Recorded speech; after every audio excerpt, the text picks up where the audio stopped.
ఇదేంటి విడ్డూరంగా మాకు చెప్పుకోకుండా తినేసేస్తుంది అని అనుకుంటున్నారా? ఆగండి ఆగండి చెప్తాను. ముందైతే నన్ను తినండి, ఎందుకంటే అస్సలు ఆగలేకపోతున్నా. నా నోట్లో అయితే లాలాజలం ఊరుతుందనమాట. అంత అసలు వాసనకే నాకైతే ఆ కడుపు సగం కడుపు నిండిపోయింది. సో సగం కడుపు ఉంది కాబట్టి ఆ సగం కడుపు నేను తినేసినదైతే మాట్లాడతాను. నేను ఫస్ట్ తిన్నదైతే బెండకాయ, నెక్స్ట్ తిన్నదైతే రొయ్యలు, ఎండు రొయ్యలు అనమాట. అది అబ్బా నాకైతే నోరు ఊరిపోతుంది. అదేంటమ్మా నువ్వు ఒక్కదాన్ని తింటున్నావు, మాకు చెప్పవా అంటే మీకు చెప్పుకుంటే ఇంకెవరికి చెప్తాను, లేట్ ఎందుకు, రోజుసేపు ఆగండి, ముందు నన్ను తినేయండి, నా దాహం తీరితే తర్వాత మీకే చెప్తాను, మీకు చెప్పకుండా ఇంకెవరికి చెప్తాను. సో నాకైతే ఆరాటం ఆగట్లేదబ్బా, అంత ఆకలి అవుతుంది. తింటుంటే ఇంకా మళ్ళీ మళ్ళీ తినాలనిపిస్తుంది. అసలు మాటలే రావట్లేదు, వేరే లెవెల్ అనమాట. అసలు కూర అయితే అస్సలు అద్దరిపోయింది, అసలు సూపర్గా వచ్చింది. ఇంకా లేట్ ఎందుకు చెప్పేస్తా, చూసేసేయండి ఓకేనా. ముందైతే సరిపడా ఆయిల్ అయితే వేసుకున్నాం, సరిపడా కన్నా కొంచెం ఎక్కువ వేసుకుందాం. నెక్స్ట్ వచ్చేసి పోపు దినుసులు అయితే వేసేసుకుందాము.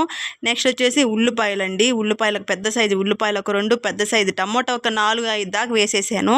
ఎందుకంటే మనకి గ్రేవీ రావాలి కాబట్టి. ఇది ఏం కర్రీ అనుకుంటున్నారు, బెండకాయ ఎండు రొయ్యల కర్రీ అనమాట. సో నెక్స్ట్ వచ్చేసి సాల్ట్ అయితే ఖచ్చితంగా ఉండాలి మనకైతే. ఎందుకనంటే మనకి టమోటా మెత్తగా జ్యూసీగా కుక్ అవ్వాలంటే అది మనకి సాల్ట్ మాత్రం ఖచ్చితంగా మనము టమోటా ఉల్లిగడ్డ అనేది ఫ్రై చేసుకుని అందులో అయితే ఖచ్చితంగా వెయ్యాలి. అప్పుడే మనకి మెత్తగా అనేది ఇది కుక్ అయిపోతుంది. సో నెక్స్ట్ వచ్చేసి 2 రెమ్మల కరివేపాకు కొంచెం తక్కువైంది అయినా పర్లేదు, అడ్జస్ట్ చేసేసుకున్నాం అనమాట. సో నెక్స్ట్ వచ్చేసి దీంట్లో మనం బెండకాయ వచ్చేసి నేను పెద్దగా కట్ చేసాను. అలా అయితే కర్రీకి చాలా బాగుంటాయి. ఇలా వేసానంటే మా అన్నయ్య అయితే అస్సలకే తినడు, ఎందుకంటే వాడికి భయం అనమాట, గిల్ అనమాట, ఎందుకు ఇట్లా పురుగులు ఉంటాయేమనేసి.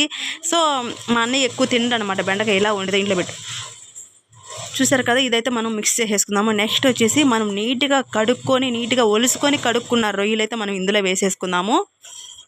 చూడండి ఈ విధంగా అయితే నీట్గా అయితే చేసేసాను కదా రొయ్యలు. సో ఇప్పుడు ఇవి కూడా మిక్స్ చేసేసి దీంట్లో వచ్చేసి ఈ విధంగా బాగా మిక్స్ చేసుకోవాలి ఓకేనా. మనకి చింతపండు పులుసు పొయ్యక ముందే వచ్చేసి మనము మూత వేసి ఒక 10 నిమిషాల నుంచి 20 నిమిషాల దాకా కుక్ చేసుకోవాలండి. అంటే మీడియం ఫ్లేమ్లో పెట్టేసి బెండకాయ అనేది నూనెలో ఏగితే మెత్తగా ఉంటుంది. సరిపడా పసుపు వేసి కలిపేసి దీని మీద అయితే మూత వేసి అయితే పెట్టేద్దాము. సో ఆయిల్లో మగ్గినట్లయితే బెండకాయ అనేది నీట్గా మెత్తగా కుక్ అవుతుంది. లేకపోతే మనం డైరెక్ట్గా పులుసు పోసినట్లు ఏమవుతుందంటే కసుకు అంటుంది, అలా అయితే అస్సలకే బాగోదు బెండకాయ. మీరు చేసే మిస్టేక్లు ఇవే అనమాట. బెండకాయ కర్రీలో చాలా మందికి ఎందుకు ఇష్టం ఉండదు అంటే మనం చేసే విధానం నచ్చక ఇష్టం ఉండదు.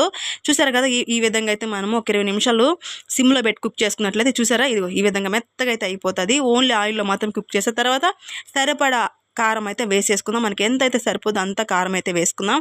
నెక్స్ట్ వచ్చేసి చింతపండు పులుసు కొంచెం చిక్కగా అయితే వేసేసుకుందాం. ఎందుకంటే మనకి ఆల్రెడీ వచ్చేసి బెండకాయ నూనెలో ఫ్రై అయిపోయింది కాబట్టి కొంచెం తక్కువ పెట్టుకుందాం పులుసు. అలా వేసుకున్నట్లయితే మనకి బాగా నీట్గా కుక్ అయిపోద్ది. చూసారా గుమ్మలాడే కర్రీ టేస్టీ అయిన కర్రీ అయితే రెడీ అయిపోయింది, బెండకాయ ఎండు రొయ్యల కర్రీ.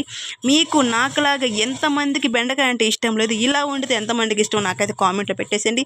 నార్మల్గా వండితే ఎవరండి తింటారు, ఇలా వండి చూడండి ఖచ్చితంగా లొట్టలు వేసుకుంటూ తింటారు, వేరే లెవెల్ కర్రీ. సో వీడియో నచ్చినట్టయితే లైక్ చేసి సబ్స్క్రైబ్ చేసి థ్యాంక్ యూ ఫర్